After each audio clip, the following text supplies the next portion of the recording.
Huh. Kyle doesn't know how to hit There the we freaking go. record button. And we're live. Stupid.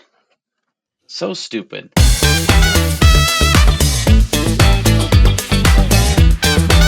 Hey, everybody. Welcome back to the No Sauce Podcast with Kyle and John. Special guest Danny's back for a third or fourth week now. It's great to see you, Danny. Hey, Here man, we what's are up? on season 4, episode 6. 19. Sure. Minus At a least few. we're consistent with it right now. Yeah, no thanks to you. Oh, it's always thanks to me. So you shut your mouth right now about that. Ladies and gentlemen, what you're listening to is Kyle after us sitting here for 25 minutes and him not recording a single minute of it. So good job, Kyle. I'm sorry. We were watching the game. We didn't want to see any emotion coming into it. You know, it is what it is. So It Blue Jays is move what it on to is. play the Dodgers.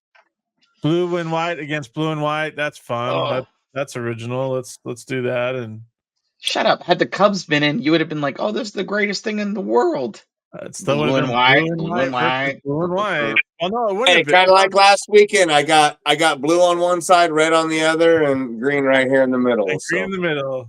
Yeah. That's good. That's good. Yeah. So now that my prediction didn't come true with the Brewers winning the World Series, who's going to win the World Series? I've said it since the beginning. Dodgers. Right here, Kyle. Dodgers. I mean, you asked the question, I answered it. The Dodgers. Here's something I hate. Okay, I know analytics are a big thing in baseball and everything else. Okay, I get it, but what I don't understand, and maybe somebody can walk me through this. What's his bucket? George Kirby threw 65 pitches through four innings. Scattered 4 hits, gave up 1 run. Why do you go to the bullpen so quickly? So it's what happens. I mean, and I know John knows all about this, but I mean, it's what happens. I mean, when you get to a game 7, you're wanting to throw the kitchen sink at it, right? And sometimes you make great decisions and pull some starters in to throw whatever, and sometimes you put Clayton Kershaw in, and you know it doesn't go so well. But I mean, those are just. I mean, sometimes you keep that man's name out of your mouth. Yeah, whatever. But he doesn't have a great record out of the pen. But that's what happens in those coaching instances. Like you're just trying to your matchup to match it. The analytics have taken over the just playing baseball is what's happening. That's what I'm saying. Like game 7 of the 2016 World Series, Kyle Hendricks is dealing. Like the Indians had no clue against him. Sure. And Joe Madden pulled him, I think it was in the 4th or 5th inning when he's at like 50 pitches. Joe Madden's had some terrible pitching. And he brings in John Lester out of the bullpen, who's a starter, doesn't come out of the bullpen ever. Mm-hmm. And the game flips right there. And then they have to bring in Aroldis Chapman like 3 innings early. Like I get analytics are a good thing in a way. I don't like them. I think these coaches overthink themselves in terms of like my guy's dealing. Let's just let him keep dealing. Yep. I don't know. That's just my thought. Here's the thing: we're not in the dugout, so we don't know if it's because of analytics. We don't know because of whatever. I doubt that they would have said, "Hey, 65 pitches, that's your max today." You know, I think there's probably a conversation had like, "Hey, your stuff, you're losing velocity, you're losing movement on your stuff. Are you feeling it? No? Okay, let's move on." Right? There's a lot of conversations happening, right? There's a lot of conversations happening the night before, like how you feeling. There's nutritional conversations. There's trainer conversations. There's bullpen conversations. There's a lot of conversations that, like you're alluding to, John, that we don't know. And it could very well have been, Kyle, that there was thoughts. It could be completely thoughts about like, hey, we need this arm going into game 3, so let's not gas him tonight.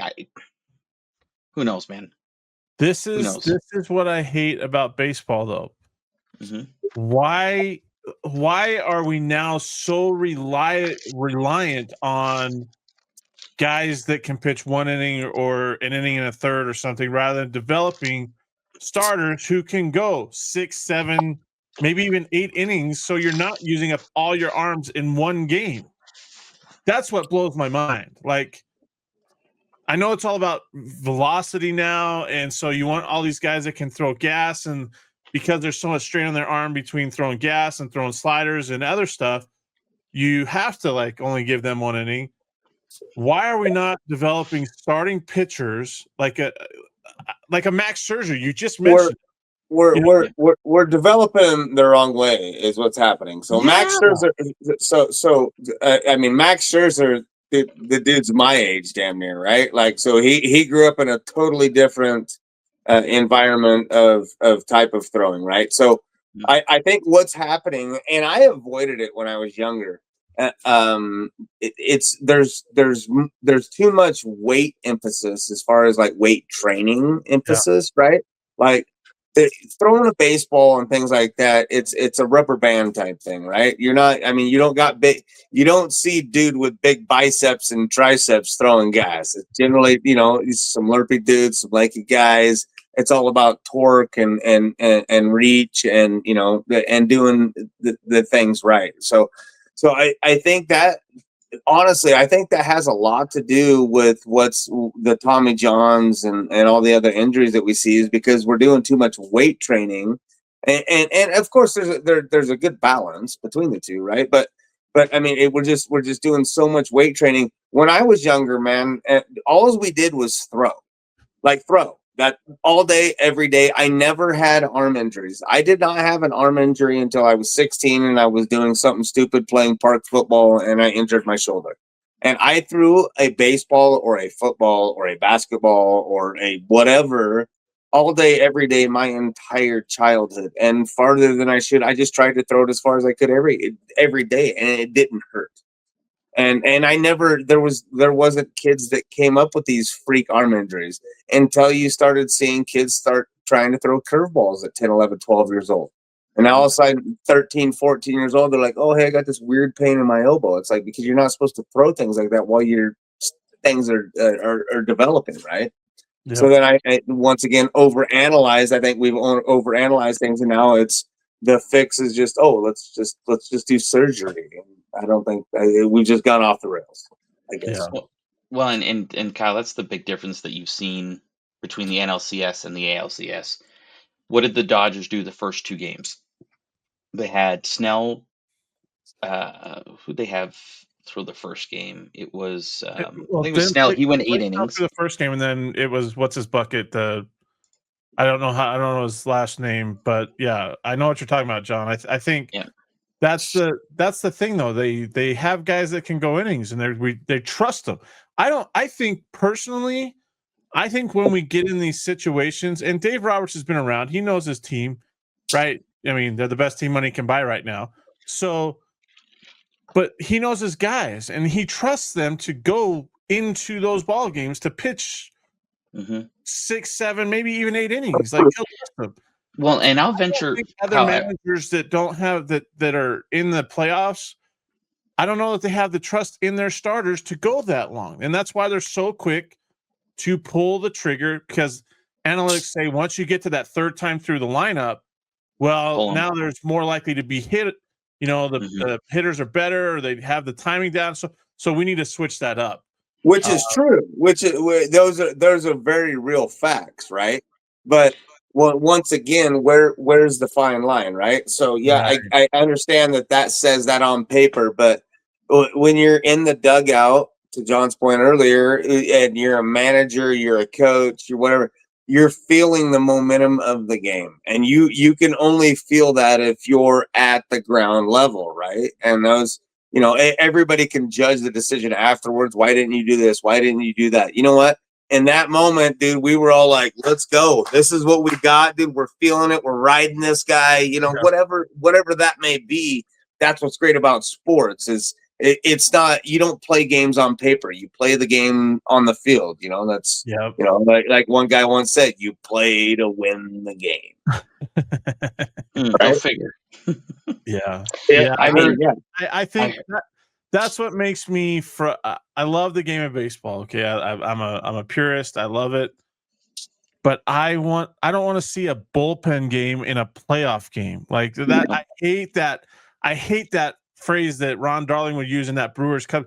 Well, it's a bullpen game. Why is it a bullpen game? You don't have 3 starters, one that could pitch. Because they had breaks in between. They had plenty of time to rest from game 1 to game 4, whatever.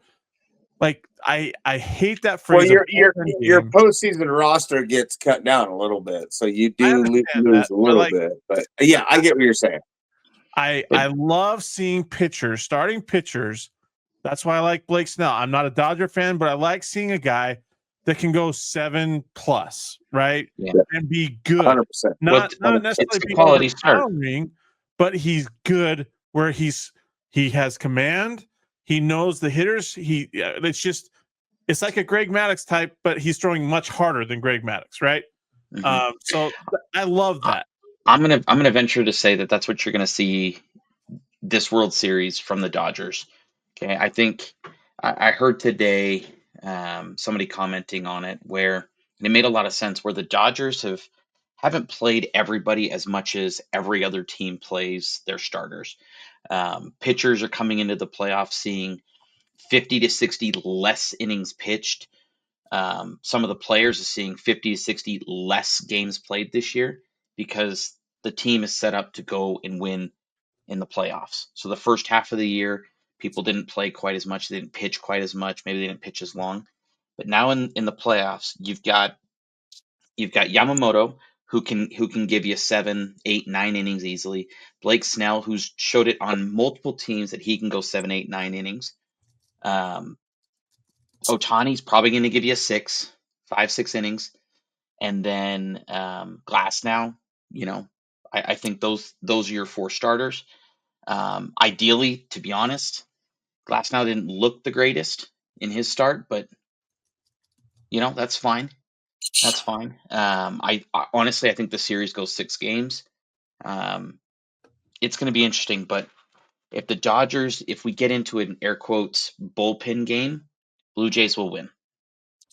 So plain and simple. The Dodgers, their bullpen is very shaky. I mean, if you look at every game since the Cincinnati series, that 7th and 8th inning were always the worst. They were always giving up 2, 3, 4 runs. The games where they got through the 8th inning, my blood pressure stayed down. It was good for my health. There was other games where they had 8, 9, 10 run leads going into the 8th inning, and they gave up 5, 6 runs. And it's just like, guys, we can't do this. We can't consistently do this if we plan on moving on. So the Dodgers have to come in and expect their starters to make it at least 7 innings. If not, it's going to be a very rough series for them. But again, 6 games, Dodgers clinch. So Toronto's got home field, right? No. Kyle Schwarber won the National League won the All-Star game because of Kyle Schwarber's home runs. I thought I saw if Toronto won, they would have home field, and if Seattle won, then LA would have home. That's why they have the home run derby for if the All-Star game is tied after 9 innings. That's why they go to that home run thing. Mm-mm. And yeah. Am I right, John? If they have to have a winner, Blue Jays have home field advantage. Why do the Blue games home field advantage? They got rid of that. They got rid of that all-star shit, right? Sorry. Yeah. The Blue Jays were 94 and 68 in the regular season. The Dodgers were 93 and 69. Yeah. So because they had the better record, they took that away. All right, my bad. Yeah, my bad. I remember when it used to be the winner of the All-Star game. I love for like a decade. They did that for like the Dodgers. What was that? The Blue Jays had a better record than the Dodgers by 1 win. Yep. Oh. Yep. So, yeah, I've been looking at it because for since the Dodgers clinched, I've been trying to look at getting tickets and potentially going to the game, but it was like, oh, to be determined, and I'm like, that doesn't do me any good. But now that the Blue Jays have clinched, I'm going to start looking into that. And here's the thing: I know we've got the best money roll or the best payroll that money can buy. I I mean, I think the Dodgers are competitive for the next 2, 3, 4 years. I don't know, if they'll be in the World Series next year. So I'm gonna go take advantage of it this year, and maybe drop some coin to go. Well, Game, no better time than now, right? Like, you don't know what tomorrow's all about. It's just like saving pitching for tomorrow in an elimination game. Like, you might not have that game tomorrow, so you might as well go ahead and send it, dude. Yeah, absolutely. Yep. So, it's exciting. Kyle had a conversation with a buddy, with a Ute friend of mine the other day after the Holy War, and we were speaking amicably to each other, very respectfully. And he wrote me and just said, being a fan sucks. So for him, he's obviously a Ute fan. He's also a Dallas Cowboys fan. And this was before they won yesterday. So I was like, yeah, you know what? I get it. It does totally suck. Unfortunately for you, I'm on the complete opposite end of that. I'm on cloud 9 right now. Okay, the Dodgers are going to the World Series. BYU just won. The Mammoth now have won 3 straight. They're, I think, tied for second in the Central Division. The Seahawks are doing well. Like, I'm on that high. Like, the roller coaster's up here. It's gonna suck when it comes crashing down, but for now, I want to ride it until ride As it to the every great sunset. sports fan should, man. As every great sports fan should. That's why we enjoy it, right? Yep. So, Kyle, what are you doing over there? Well, I'm not doing it. I'm listening to John talk about, it's so good to be a fan right now because, the Dodgers are in the World Series. BYU beat Utah, blah, blah, blah, blah, blah. Who gives a flying frick? Hey, it's Flying awesome. duck. Flying duck was on the sign at Kyle, it's awesome. Kickoff. Oh, here we go. Okay, World Series tickets are up. $7.95, cheapest ticket right now. That's not bad. I watch from the comforts of my own home. Absolutely. Yeah.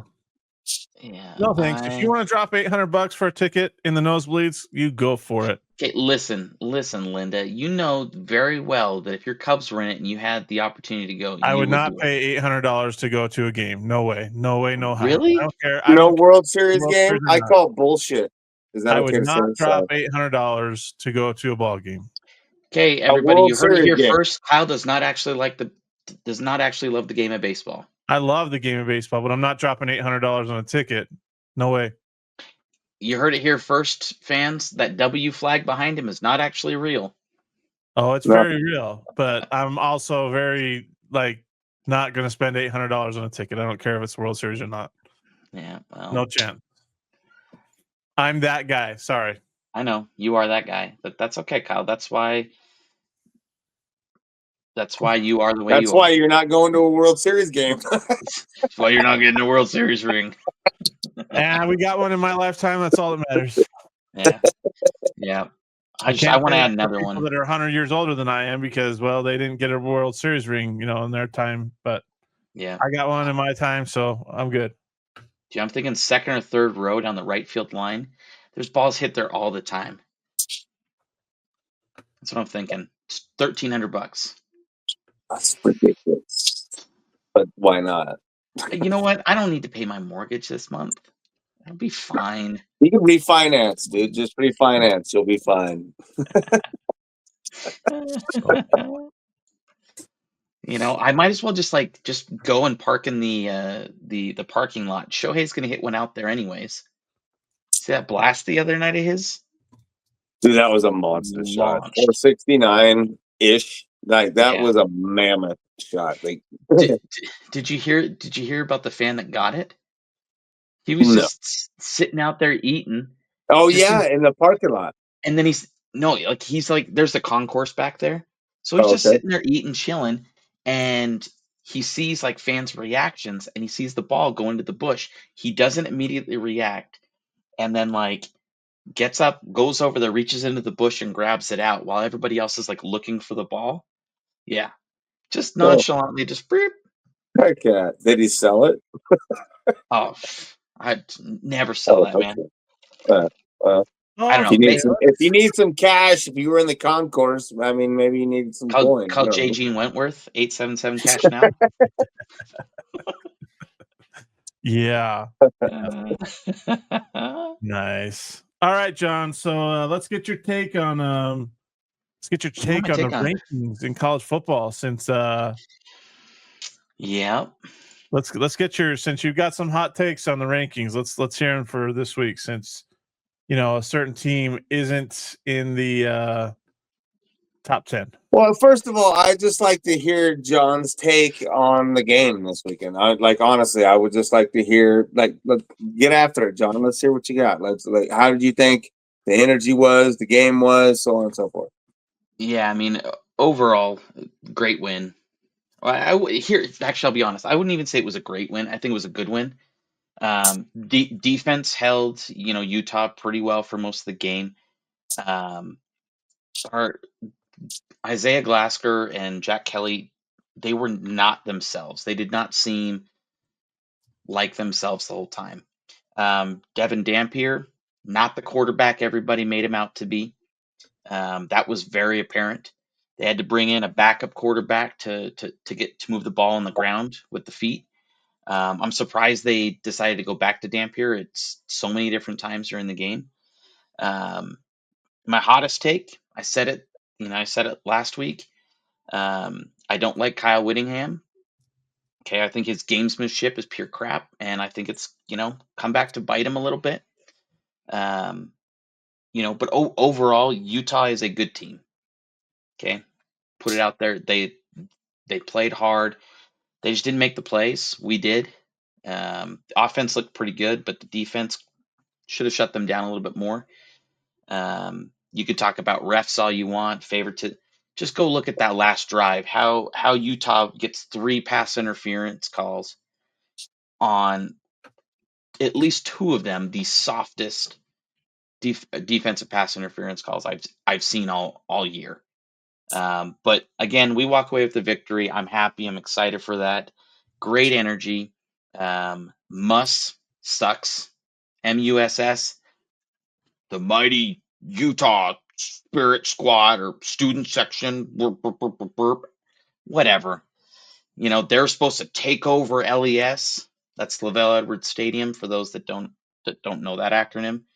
That didn't happen. Utah had their same normal little pizza slice of the stadium. They stuck to it. It sounds like for the most part everything was respectful. Knowing somebody that plays on the team, he's like, Utah was not as fired up as I would have expected them to be.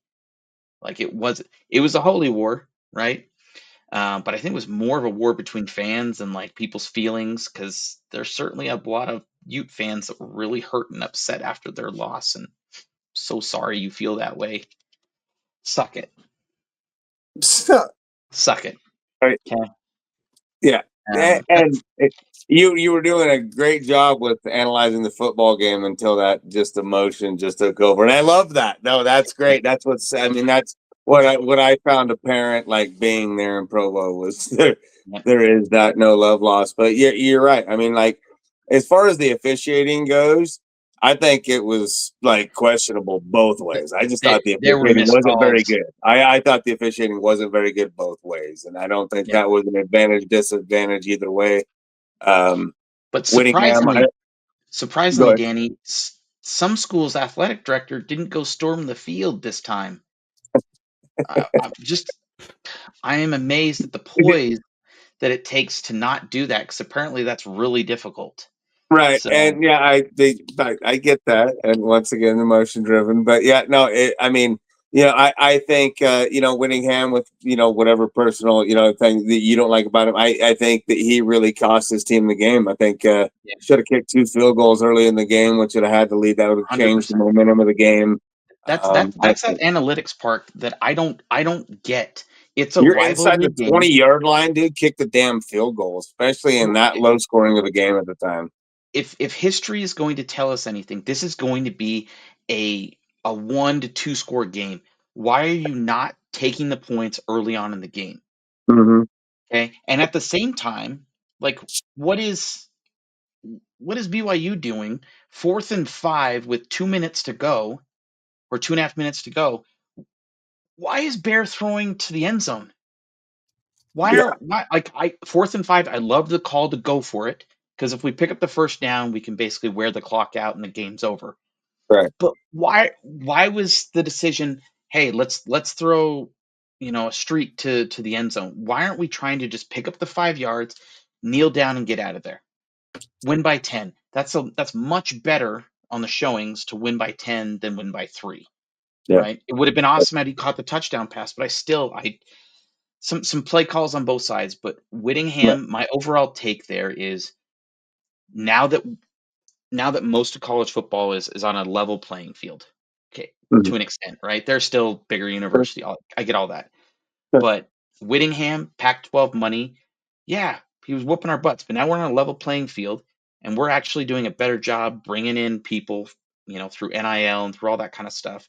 And that's across He's just, that's across the NCAA, right? and he's just not adapting to it.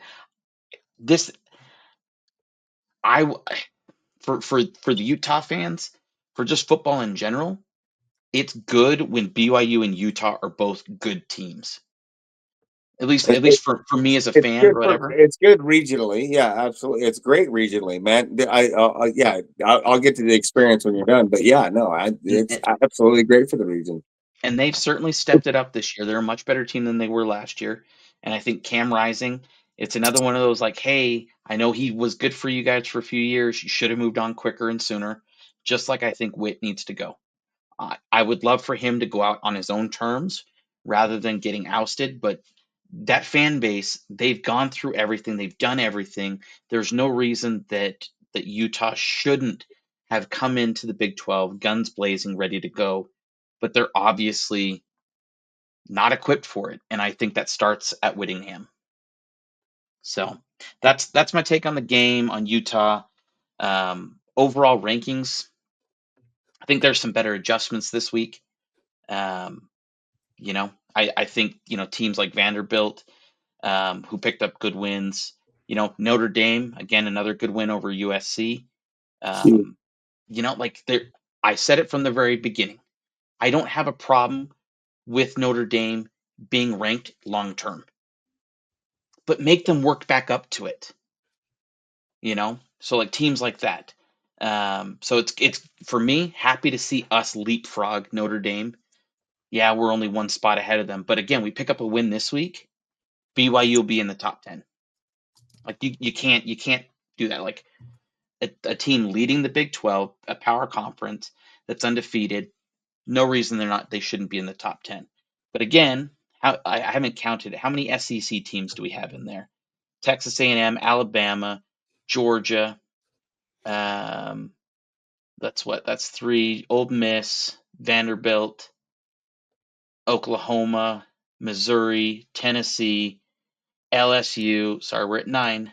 Texas. Like, really? You have 10 of the best teams in the nation, but USC's not in there? Navy, who's also undefeated, is not in the top 25?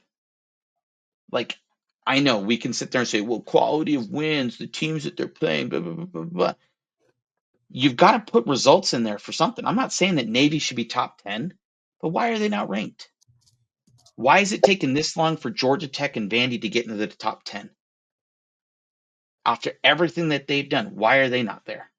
Okay, why did it take them until this week to start getting some of the clout that they deserved? Right? While you've got Notre Dame with 2 losses that was ranked above them for most of the season. I know LSU and Tennessee, 2 losses. They've obviously dropped down, but like, again, just lack of respect unless you're from the SEC Big 10. Sorry, broken record, but once again, I don't want to get on this tangent, but I mean, we got a lot of football left. That's going to work itself out. We ain't even released the original college football standings, so that's going to shake itself out. And if teams keep winning football games, then they'll be where they need to be. My concern is what happens. Let's say BYU wins this week in Ames. Okay, 8-0, they move up to 9 or 10. Because I don't see a lot of the teams ahead of them losing this week. So 8, 9, 10. And then in 2 weeks after that, they go to Texas Tech and lose. How far are they going to drop? Because everybody's going to say, oh, we told you so. But that's one loss against a really good Texas Tech team. I'm willing to bet they drop down to 18-19 at that point. So record that, save it as a snippet. We'll check in 3 weeks if BYU loses to Texas Tech on the road, how far we drop. Again, that'll be a quality game against a quality team on the road. But why are you talking about? Why are you rationalize already losing a game? Just go win football games, dude. That's what I don't get. Well, that's the thing is like we have to rationalize it because the SEC is totally fine if they lose a game because they're still going to get the benefit of the doubt to be ranked. But the only thing you can do is win football games. That's the only thing you can do is take care of your backyard and win football games, and all that other shit is out the window, right? Like that's the only. And unfortunately, that's just the way the cards go, right? Yeah, it's a system that is flawed. I dislike it wholeheartedly. As being a fan of BYU for all these years, one loss meant you had no chance at being at the top, no chance at all. But all these other teams get the benefit of the doubt because they're all high and mighty and blah, blah, blah, blah, blah. Again, a one-loss BYU should stay in the top 10, regardless if they win the Big 12 championship or not. A one-loss BYU deserves to be in the college football playoff. We'll see. There's going to be a with the parity in college football now. There's going to be a lot of one-loss teams that are getting into this playoff, and the way the teams are starting to beat teams. I like the way it's going. I don't like how we've gotten here, but I like to see the knockoff and the parity in college football. I wish there was. I mean, I like the parity overall, but I really wish that the cannibalism amongst in conference would just end. Like Big 12, we need 2 to 3 great teams that their only loss is to each other. The loss against Arizona State this last week is going to screw the Big 12 in getting two teams into the college football playoff. It's Pac-10. That's what we dealt with every year. It was we cannibalized ourselves. Mm-hmm. I mean, USC, Oregon, Washington. I mean, we did Washington State even for a minute. We just, we all just beat up on each other, and then we could never finish in that top 4. Yep. So I'm interested to see how the rest of the season goes out. But again, for ranked Big 12 teams, I think that's all right. I mean, personally, I think the rankings are still completely whack. You have a USC team who not just a couple weeks ago beat Michigan, but Michigan's ranked and USC isn't. Something's got to give there. Utah's a much better team than Arizona State, and it showed last week or 2 weeks ago. Yet Arizona State's ranked, but Utah's not. So I don't know. There's just some things that don't make sense to me. You've got to kind of look at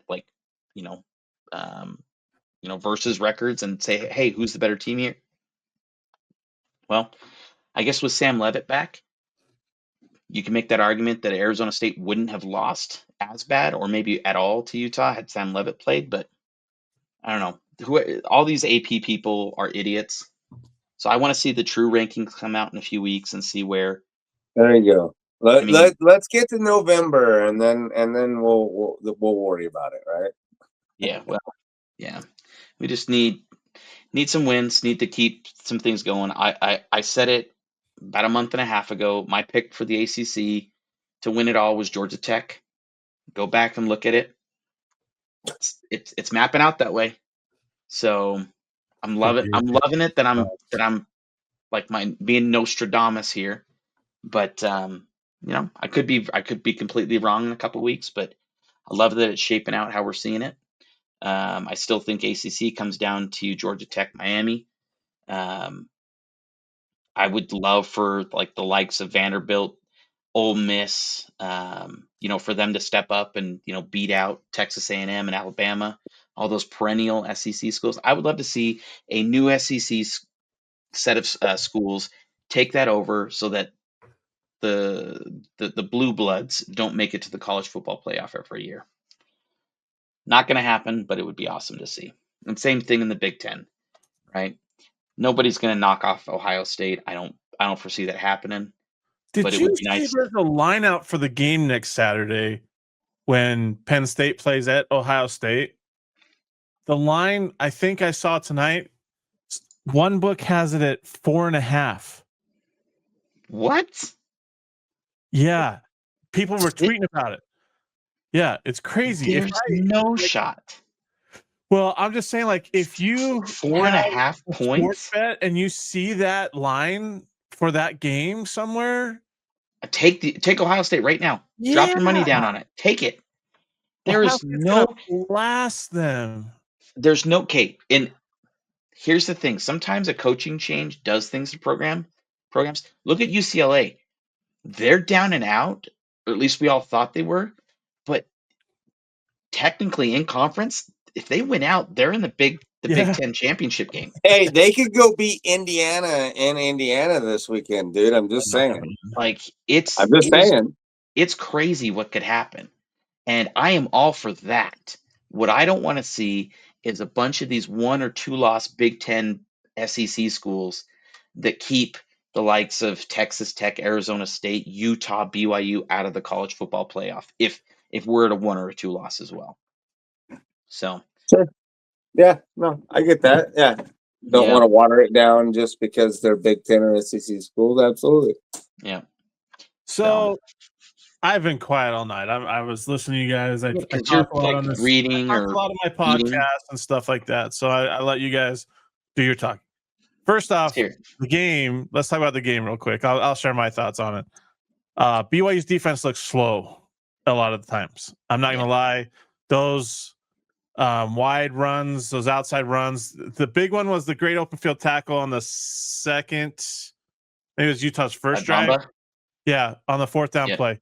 That was a great tackle. But BYU's defense looked a little slow at times, like really slow. It's their middle. It's their linebackers that just weren't there. They're the people that help keep that strong D going. Even their defensive linemen for at least the first half and a lot of the third quarter didn't look fast. Like they didn't look like they were getting off.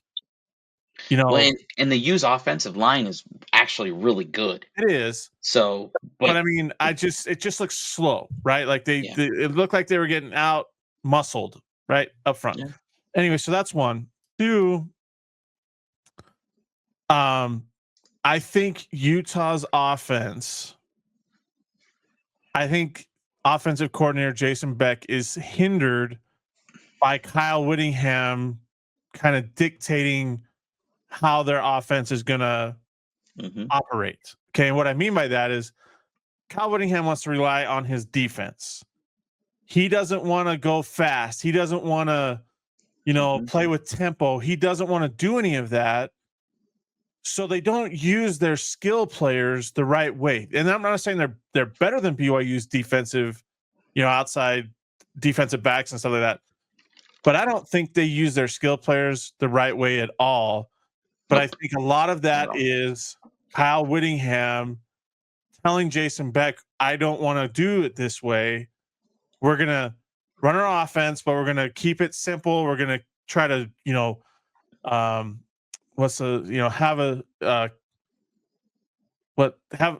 grounded pound, control tempo, control the time of possession, that stuff.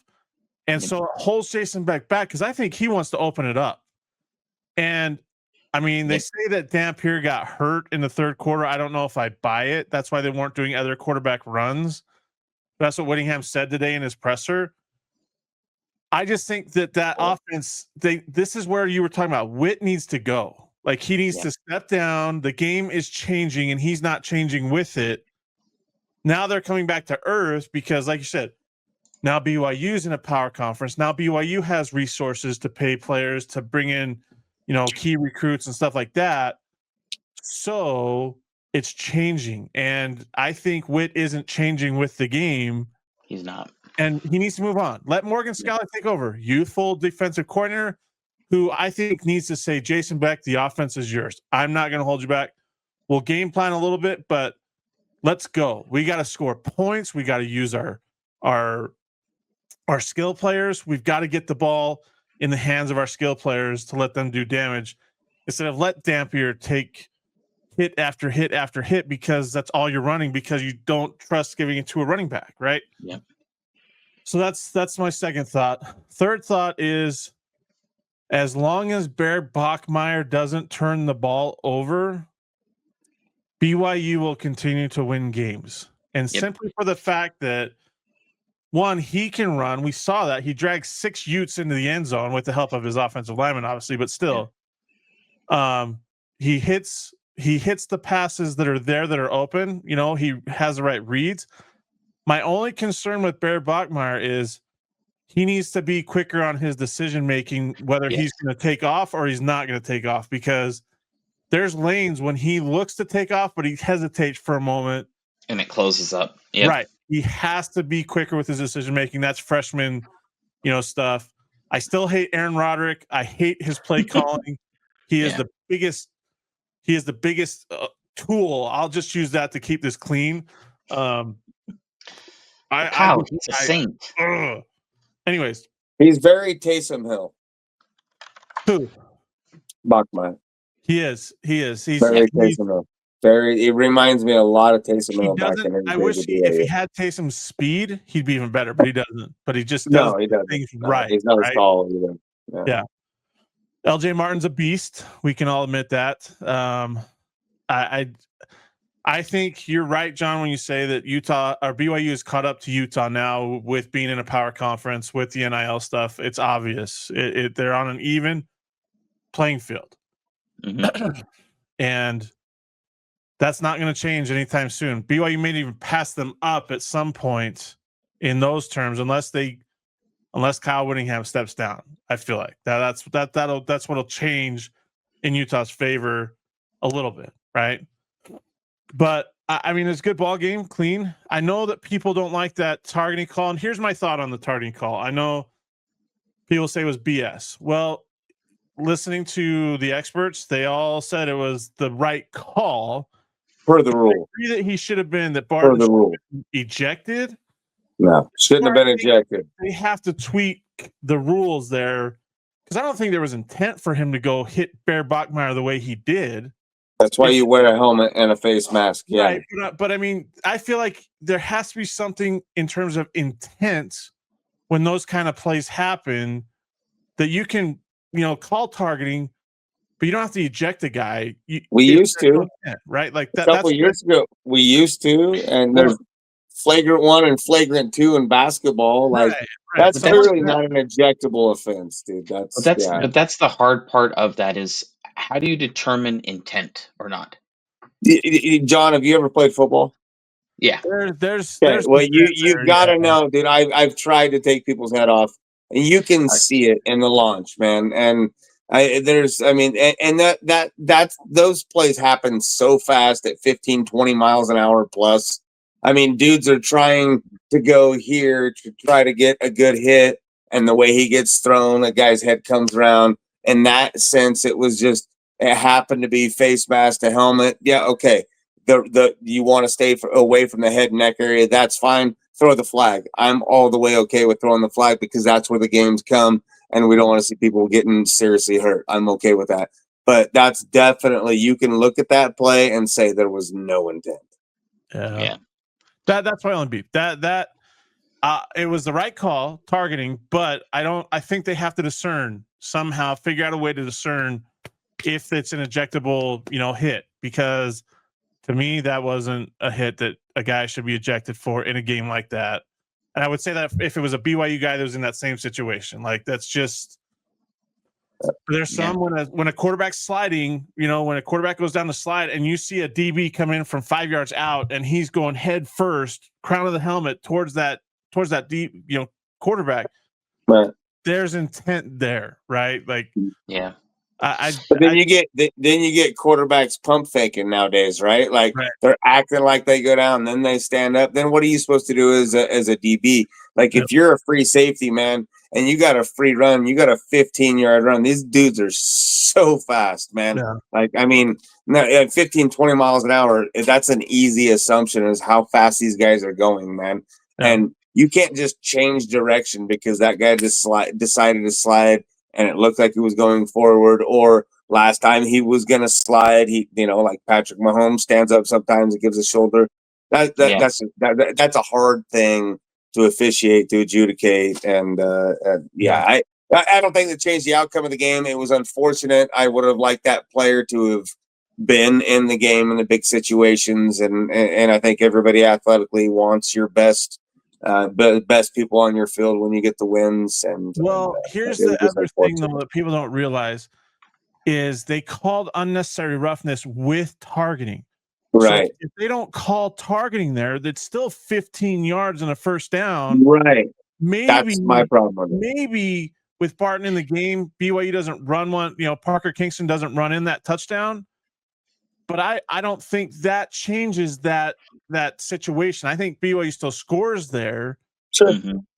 But yeah, that's the other thing that people don't understand is the targeting call, maybe BS, but it's still 15 yards and a first down because of the unnecessary roughness. Just the week before, you had Isaiah Glasker, the roughing the passer one, that was crazy. Yeah, it was they called roughing the passer, and then they checked it for targeting and found out, hey, it wasn't targeting. And the whole reason they called it was because they thought it was targeting. They just used the roughing the pass, and so that penalty stayed, and it was complete garbage. Well, and unfortunately, that's the way these officials have been coached to do things. Like they change. Like if you think you see something, throw a flag, and that's why you see all these late flags. I hate the late flags. That is my worst. Like if you see it, just throw it. There's no way that whistle blows. You're headed back to the huddle, and the next thing you see a flag dropped on the ground. That drives me absolutely up the wall. Yep. I just wish that you could challenge penalty calls, ones that aren't made, ones that are made. And I know it would slow the game down, but there's some that are crucial. Like for us not to get there easily, if there was a pass interference call that a couple drives before towards the end of the game, where Chase Roberts is going down the sideline and tries to stop and cut back, and he just gets the whole jersey pulled. Like you can see it stretch, number over the shoulder pad, everything. Not called. That same official then throws the flag 3 times for Utah during their last drive. But on the other side of the field, it was the same. Like I said, I thought the officiating was questionable completely throughout the game, and the same thing was happening on the other sideline. Just flipped, right? So I mean, being able to challenge penalties, I don't know about that, but there's certain things that you should be able to look at with the expedited. As many people as you got looking at games now, right? Like you have people sitting in a trailer, in a studio, whatever, staring at things. So you should be able to at least discuss it. I don't know about overruling it from the eye in the sky, but definitely looking at it and go, nah, man, that dude, grabbed him. And I mean, just like maybe it's a separate flag. Maybe it's instead of a red challenge, or I guess college, they don't have a challenge flag. Like we should bring a challenge flag in. You get maybe 2 calls a game, whether you get them right or not. And there you go.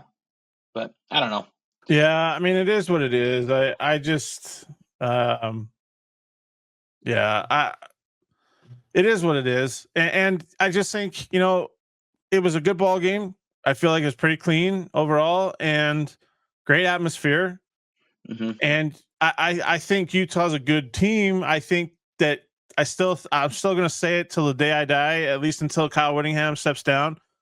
Until he decides that he needs his offense to win him games, they're not going to be able to compete with the Texas Techs of the world or the BYUs, because those teams are built to score points, right? And their defenses are good, but they don't solely rely on their defenses. And, the Arizona State game, I think you said it right. I think if Sam Levitt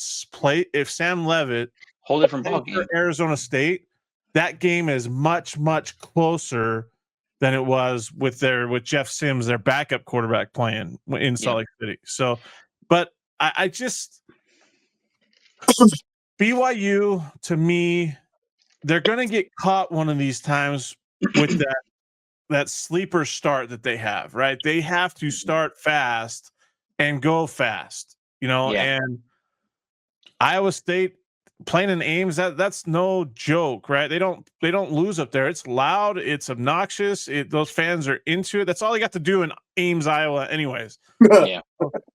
Like, if they don't come ready to play, Rocco Becht and company could kick their butt. That's what I'm saying. Like, they have to take it one game. If they can't look at what Texas Tech is doing or what Cincinnati's. They have to take care of the game in front of them, one play at a time, and just play their game, right? Because they're good. Yeah. I don't know. It would be fun if Utah and BYU got to the Big 12 championship game and played each other for that. Utah's road is a little. They don't control their own destiny right now. No. But it could be big BYU fans going forward because we beat Texas Tech and Iowa State beat, or they didn't beat Utah, but we play Iowa State, Texas Tech, Cincinnati, all of those teams. TCU, yeah. And TCU, so they're big BYU fans because they need BYU's help to get back to the Big 12 championship game. So, yep. I mean, yeah, Utah being 2-2, they've got to win out. If we can beat Texas Tech, that gives them a second loss. Cincinnati, that would only be their first loss, but hopefully they lose one prior. Utah needs to go beat Cincinnati this week, right? So if they can do that, that gives them their first. We'd give them their second. Houston, Iowa State would be done. TCU would be done if we can beat them because I'd give them each 3. There's going to be some cannibalism. Kansas State's going to lose another one. Baylor's going to lose another one. Houston will probably lose another one. But I don't know. It's fun. The Big 12 is fun. I like that any team can kind of win. Texas Tech, I think, is a little bit of a fluke that they lost this last weekend because they didn't have their starting quarterback, if I remember correctly. So, and they're on the road in Tempe. That's a tough place to play as well, especially in a day game, because you get those students that aren't already drunk, like they are at night games. They're a little more into it. Good crowd during the day. Nighttime games down there they don't seem like they have the same passion. So yeah, no, I don't know. It's fun. interesting how it shakes out. Yep, absolutely. I love field goals, kickers, and field goals. Yeah, do you? Ooh. Do you really? Hey, but big noon kickoff was crazy, fellas. I was pleasantly surprised. It was, yeah. There. You show up in your Oregon Duck gear. Dame shows up in his Texas Longhorn gear, and you both stick out like a sore thumb. Well, not as much Damien. You got a neutral color that ain't standing out, but where we were placed, it was kind of fun. Just being literally on the border. So you've got like 2/3 blue, and you've got like a third red, and we were shoved literally right in the middle. When we headed in there, the stage coordinators and things were like, "All right, everybody from BYU on this side, everybody from Utah, for aesthetics and things like that." And then they looked at me and Dame, and they're like, "All right, well, the Oregon and Texas, okay? Wherever you can stand wherever." Yeah. So. But it ended up really cool, man. Like being on that border was pretty nuts. Things got real for a minute. Dude went to try to bowling ball in, and dude got socked in the mouth, and a couple little scuff ups, and a lot of freak yous, and FUs from the other side, and frick you. And it was wild, dude. It really was. There was some things that we'll have personal conversations about what was said, but talk to me, Danny, about the differences between the two, like just production wise. Which was funner? Was Big Noon Kickoff or the College Game Day? Like which did you like better? Well, there's a lot of comparisons that you're not. There's a lot of variables that are very different, right? Like take out the account that like they were at Oregon, your school. Just overall production quality, like fan interaction. As far as like you're talking Fox versus ESPN. Yeah, just like overall experience. Like, was it funner? Up in that's what I'm saying. There's too many. That's a different question. So like the rivalry atmosphere in Provo was absolutely insane. So to compare that to what I was at in Eugene, predominantly, Eugene Ducks fans. There was like 7 Hoosier fans there. That's a different atmosphere. So it's a rivalry atmosphere. Had it been the Ducks and the Beavers, and they've both been ranked, that would have been a comparable type of deal, right? So yeah, it's hard to say, but the environment in Provo, I mean, if that's what you're looking for, yeah, I mean, a rivalry game, kind of in the pits with everybody screaming at each other, people fighting and everything, that was absolutely insane. And as far as production wise, is the way the shows did, two different shows, it felt like big noon kickoff, kind of the JV show. Like they're still trying to kind of fill out what they want to do. They want to be they want to be the pregame show that College Game Day is, but they don't want to copy everything they do. But unfortunately, that College Game Day has done things right for so long that to do it the right way, like you still have to do the picks and you still have to do this segment, that type of thing, but you try to curtail it your way. So yeah, as far as Fox versus ESPN, I think ESPN's got a leg up on Fox, but the experience in Provo was quite a bit more wild than it was in Eugene because it was a rivalry game. If that makes sense. Makes a lot of sense. Yeah. Makes a lot of sense. Oh, yes, we have talked well, you guys have talked for 56 minutes. I've kind of just sat here and not really said much. I'm over there doing whatever. Yeah, I don't know. I'm so happy that my truck is built for tough. I mean, we got hit pretty hard last night. I'm not gonna lie. Yeah, hey, glad everybody's all right. I know. It's just a little better. No, we got hit pretty hard. I'm not like it was legit. That's never a good deal. Never a good deal. They hit the guy totaled his 2006 Honda Odyssey. So, it $4,700 worth of damage to my truck. So good thing I don't have to pay a dime for it. And Coop's all right. So that was a plus. But yeah. Absolutely. But I don't think the guy was. I don't think he was paying attention because he had to have been going 40, 45 or so when he hit us. Like it was. Oh, I'm sure people don't pay attention, dude. Yeah.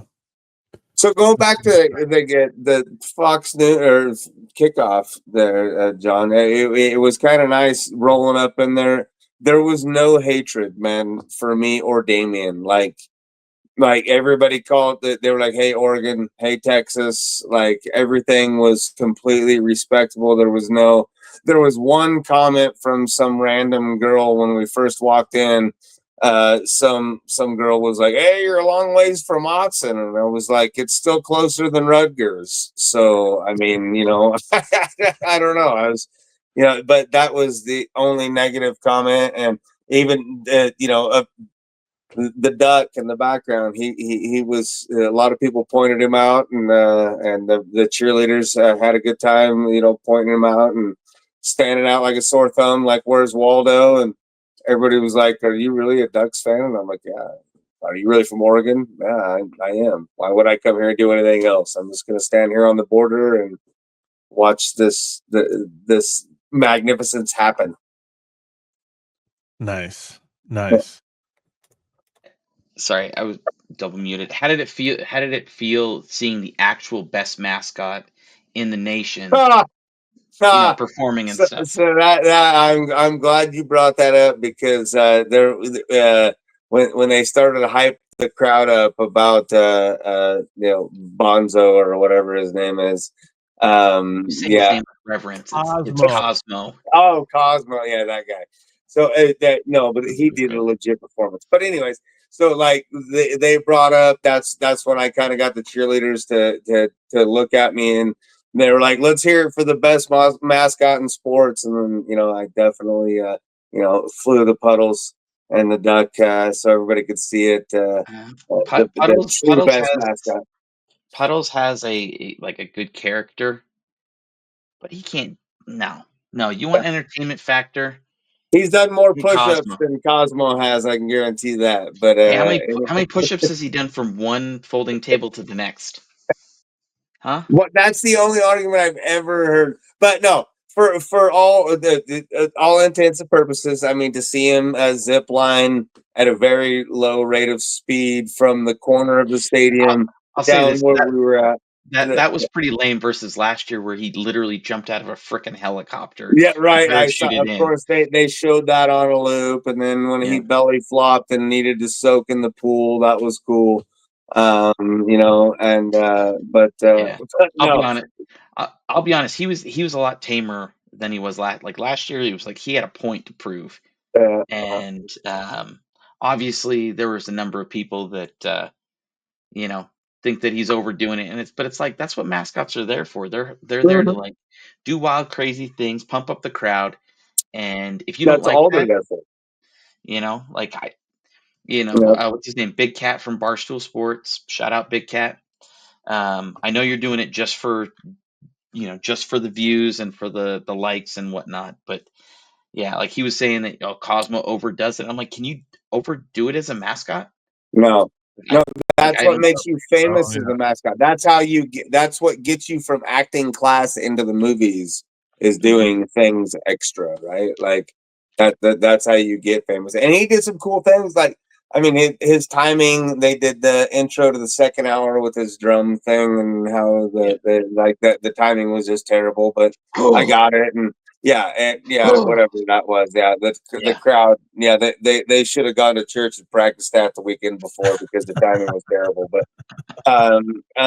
when they sent the flag over the crowd, you know how they rolled out the BYU. So it was kind of funny because the MC, whoever the dude that does college football, whatever. He screwed up the timing, so they had to actually roll the flag back and then do it again because they weren't ready to go. And then but you had fans like grabbing it, trying not to let it like go back. So you could see then that, it got rolled out, and then the Utah fans grabbed a hold of that some bitch right where I was at, dude. Like I was, and there was a couple of BYU dudes that weren't having it, but they were super cool dudes. Like for the most part, when the one douche was like Jerry Curl, 38-year-old guy, like had no business, out there trying to push around 18-year-old kids or whatever, and then got stalked in his mouth. He was trying to pull on it, and another guy was like, just knock it off. And even some mom like popped up and she was like, guys, it's just a game. And I was like, well, mom, it ain't right now. Like you need to go ahead and step back to the back. But no, it was crazy. It was a lot of fun. Got to be super close to the broadcast. Like I said, some of those videos or those pictures you've seen on Instagram and things like that. I didn't realize Matt Leinart and Brady Quinn were that large of individuals. Well, that is a touchdown. That is definitely a touchdown. Lee. Who scored? But, yeah. The defense. Good times. Darnold fumbled in the end zone. Yeah. 17, about to be 13. So, hey, John, you ready to lock down third at Worlds or what, dude? Am I playing third base or am I playing middle? Like nobody's told me. We don't know yet. You're playing infield right now. You're playing infield. Yeah. Yeah, I mean, I'm ready. Whatever. I told Kyle, I was like, hey, it'd be cool to get an invite to play League. One of these nights. So I get a few hacks in before then. I was gonna say, you guys still do that out there? League is over. I asked you earlier, and you're like, oh yeah, that would be good. I need to get out some swings too. Like take BP. I didn't know it was League. Oh. Yeah, League's over with. It's been over with for like a month. So don't you guys got some batting cages you can go hit at? Yeah, we have batting cages. But it's nice weather too. We could always hit outside. Yeah, that's true. Oh, they didn't get the 2-point conversion, so it's 17-12. They should have given the ball to Nick Chubb. Maybe should have. But yeah, he would have run it in there with his big old booty. Oh my goodness, Danny! I was talking. I think we should just play golf like in the state of Utah since it's like $150 a person. That's the cheapest. Holy cow! To play 18 at a Mesquite golf course. Okay, so we gotta go to St. George. Well, we could stop at Palisades. We could stop at Palisades. I don't know where that's at. It's a golf course in the mountains, or we could stop and play. In. Are you saying on the way there? Yeah.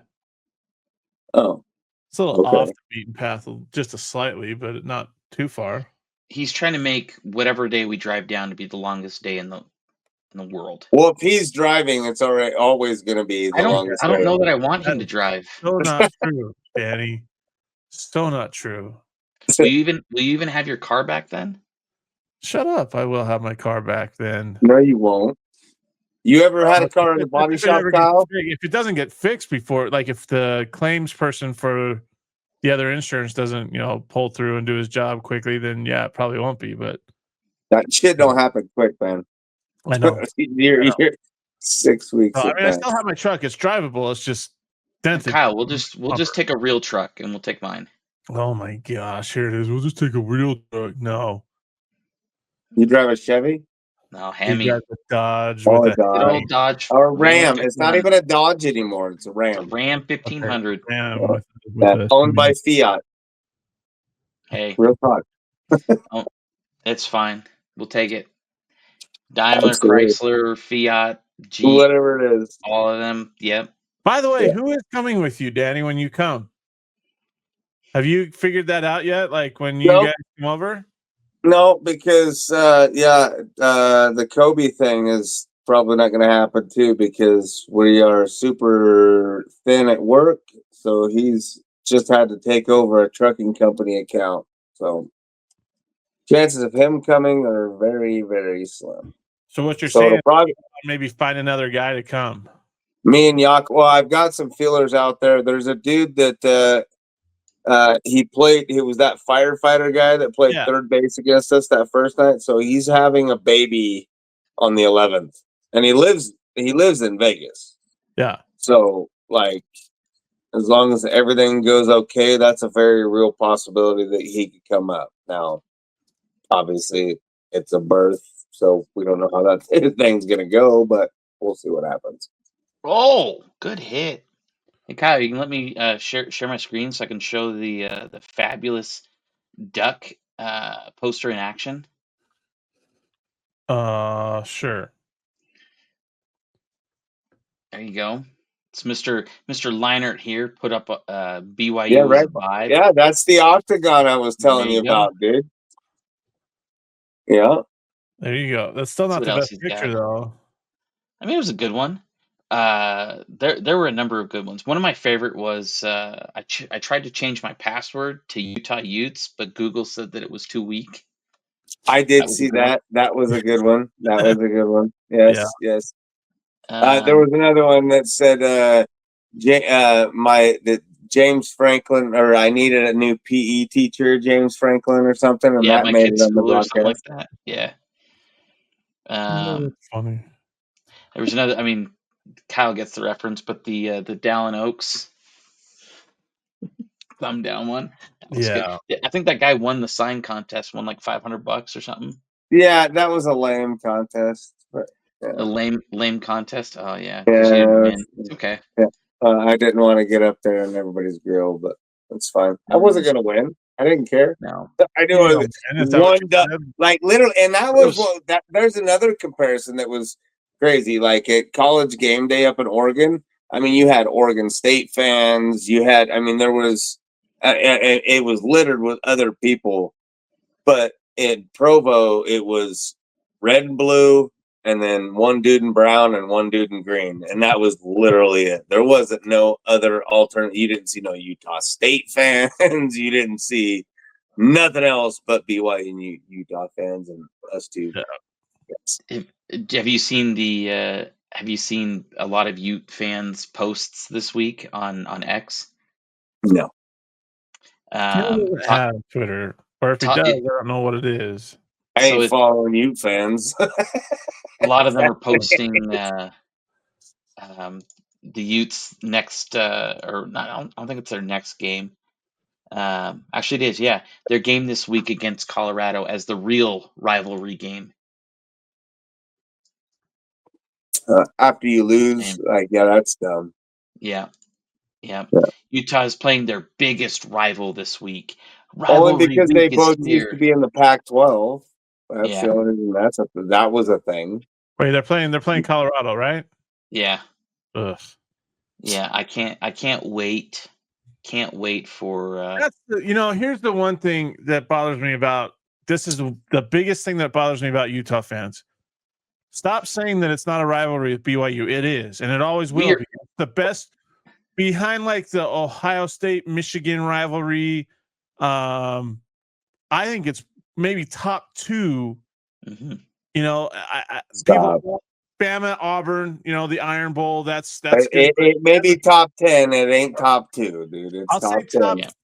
I'll say top 5. I mean, Oregon State was one of the best ever, but that's changed because Oregon State's right now. I mean, how long was the BYU Utah fucking rivalry shit? Sure, oh, sorry, I get that. I'm just saying, no, but here's the thing. Here's the thing. Even with the BYU Utah rivalry and BYU or Utah winning like nine consecutive games, there were still some really good games, like 1-score games. So there was a bowl game, like Utah. I don't know. I will say that they did everything they could to get out of playing the game that year, and then boom, bowl game. We get biggest bowl. Yep. Well, hey, look how many times was Oregon ranked, and Oregon State came in and wasn't even ranked and beat Oregon. Like, I mean, I'm not saying that the Civil War is not my top 5. It is. I'm saying people like Utah fans act like this isn't a big rivalry anymore. Like they're better because when they went to the Pac-12, blah blah blah blah blah. Oh yeah, no. It's like shut up. This is it's a 100-year rivalry, right? Yeah. What? It's a 100-year rivalry. Like yeah. Like shut up. It is a rivalry game. You know you care. Don't say Colorado's your biggest friend. Get the frick out of here with that garbage. Utah BYU is 2 million times bigger than Utah Colorado. Like shut up about that. That's not even close. You know, and the fact that you want to downplay that just shows how petty you are about the rivalry, because you know it is a rivalry and you're just butthurt because you got beat for the 3rd time in a row. So like eat it. You beat BYU 9 times in a row. BYU fans still felt it was a rivalry because it is. Just like Utah fans felt it was a rivalry. Like shut up. And we've talked about that with fandism, right? Like, I mean, that's the way some people are just blind with their fanism, right? Like they just don't want to accept that. Yeah, okay, it's a rivalry. We've got our ass kicked for so many years, but we're gonna get back and we're gonna swing it our way. But still, no matter what, it's still the rivalry, and that can be good fun too. Like, I mean, it doesn't always have to be super hatred. That's what some people don't get, and a lot of those children on the ground, you could tell. I mean, they're not sports people. They got fed what they're supposed to, not what they're supposed to say, but you're just supposed to hate them, right? Yeah. Why do you hate them? I don't know. That's what they told me to, right? So they have no idea of like the actual rivalry, but that's also what is so great about college sports, right? It's not, for the most part, you're not in it for the money. Like I get it, the NIL and the top tier now, that's where we're at. But that's not what's great about college athletics. It's about the campuses, and it's about just the rabid fans. Why do you love your team? I don't know, because I go here. Yeah, right? Like that's what college sports is about. And that's what's great about college sports. And I hope it never changes. And it's starting to change with the money getting, infused with it or whatever. But, when it comes down to it, that's what's great about college sports. And like I said, I had no interest. A lot of people were blown away. Who are you going for this weekend? And me and Damien were like, we don't even give a shit. We're just here for the experience, to be here for the Holy War pregame show. Like, we're here to experience the vibe, the atmosphere, what's great about college sports and college football. Yep, absolutely. And with that, that's a great way to end this episode. We've gone almost hold on. Longest episode. Yeah, hey, hold on. We gotta make this real quick. We can't jump on here at this time of the year and not make mention of the other big thing in Utah. You happen to be wearing the hat or the beanie, the toque, right? We didn't talk at all about it. There was nothing said about it this whole time. I just want your quick take, Kyle. About it. I just want your quick take on Tusky. That's a whole nother podcast episode, because me and Danny were texting about that the other night when they put it out there. We will talk on another episode about the Utah mascot. Be better. That is a whole nother layer of things. Thank you, everybody, for tuning into this episode of the No Sauce Podcast. We will see you on the next episode. Hit the like and subscribe button. Get your Utah Mammoth gear. If you're a Blue Jay or a Dodger fan, get your NLCS championship gear and gear up for Fun World Series. And we'll see you on the next episode.